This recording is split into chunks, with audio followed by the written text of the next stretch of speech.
I'd like to call to order the joint meeting of the Glendale City Council and the Glendale Housing Authority for April 5th, 2011. And we have roll call for the council, please. Council members Draymond. Here. Friedman. Here. Quintero.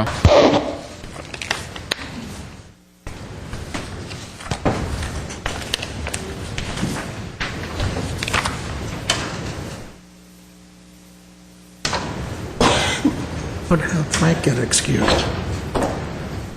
Okay, welcome to the April 5th, 2011 meeting of the Glendale Redevelopment Agency. Can we have a roll call, please? Agency members Draymond. Here. Najarian. Here. Quintero. Here. Weaver. Here. Chair Friedman. Here. Can we hear your report, please? The agenda for the April 5th, 2011 regular meeting of the Glendale Redevelopment Agency was posted on Thursday, March 31st, 2011 on the bulletin board outside City Hall. Thank you. What's next, please? 4 is approval of minutes. So moved. Second. The minutes are approved. And what is next? Next is oral communications. There was one card submitted. Discussion is limited to items not part of this agenda. Each speaker is allowed 5 minutes. Members of the redevelopment agency may question or respond to the speaker, but there will be no debate or decision. And the matter may be referred to staff by the executive director for an investigation or report. Thank you. Herbert Milano.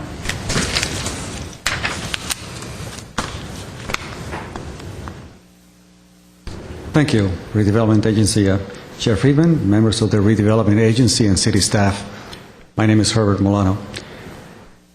A few years ago, I remember coming before the agency and bringing up a suggestion as a revenue-generating idea that Mr. Najarian at one point in time, not long ago, also recognized.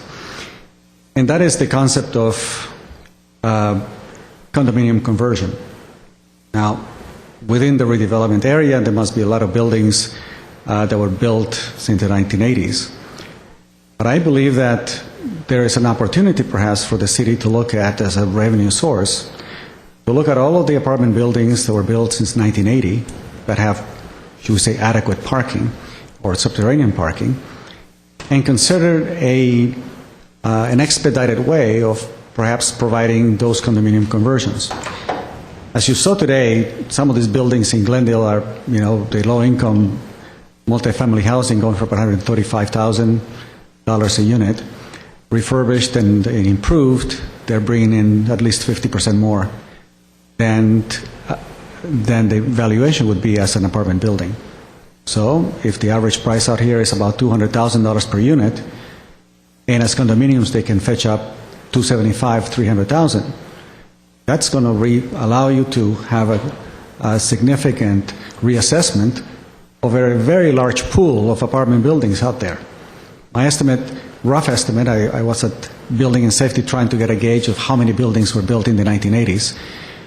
My rough guess is about 500, plus whatever were built in the 1990s. So even at $1.5 million to $2 million each, you still have a substantial amount of new reassessment. And it's, in 3 years, the budget is going to be significantly constrained by, a $42 million payment to CalPERS. And as you're looking at opportunities to bring up additional income, this might be a significant way of bringing in an extra, who knows, $5 to $10 million a year in additional property tax revenue, maybe more. I know that there are all types of additional constraints when it comes to this type of change, but there is a significant benefit, I think, in having additional homeowners, people who have a stakehold in the city, for them to become even more involved in city affairs and in their school districts and so on. I know that often I come here to criticize and bring up points that perhaps I think are being overlooked, but it's something that might be worthwhile looking into as a significant way of creating some, a highly increased assessment in the city for buildings that can actually sustain or have the adequate parking. Anyway, that was my idea. Thank you very much. Thank you. What's next, please? Next is agency member and staff comments. Staff comments? Seeing none, what is next? Motions to adjourn. So moved. Second. Okay, we are adjourned.